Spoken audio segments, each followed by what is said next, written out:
এবার তো পরীক্ষা আমাকে কেউ আটকাতে পারবে না। এবার তো পরীক্ষাতে আমি 80-তে 50 না 60 না 70 তো নিয়ে যাবে, 70 তো খুলেই যাবে, সবার থেকে বেশি নাম্বার করে রাখা।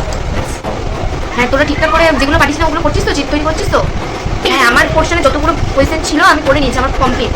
হ্যাঁ মোটামুটি আমার ওই সবকটা মিলে 20টা মতো হয়েছে। আরে হয়ে যাবে আর এমন। হ্যাঁ জুতো মানে মোজাতে কিছু ঢোকাবো আর অন্যের ভেতরে কিছু ঢোকাবো, আর হচ্ছে ওই বক্সে তো নিতেই পারবো। তোদের যেগুলো দিয়েছি সেগুলো কিন্তু একদম প্রপার ভাবে ঢুকবি, একটা পয়েন্ট বাদ দিবি না। আর বড় কোয়েশ্চেনগুলো কিন্তু আগে ঢুকবি, মানে যেগুলো আমি দিয়েছি বলেছি তোদের ইম্পর্টেন্ট সেগুলো কিন্তু আগে ঢুকবি। আর প্রিয়াঙ্কা তোকে যেগুলো পাঠিয়েছি তুই শুধু ওগুলোই ঢুকবি, তুই আদার্স বেশি কিছু ঢুকবি না। আর তোর যদি জায়গা ঠিক থাকে তাহলে তুই ঢুকতে পারিস, তোর মতো যদি এসে যায় তো তাহলে ভালোই হবে। ঠিক আছে কালকে পরীক্ষা তো ভাই চপ্পস দিতেই হবে, ভাই চপ্পস দিতেই হবে, সবাইকে রেখে দিতে হবে ভাই। হ্যাঁ রাখছি।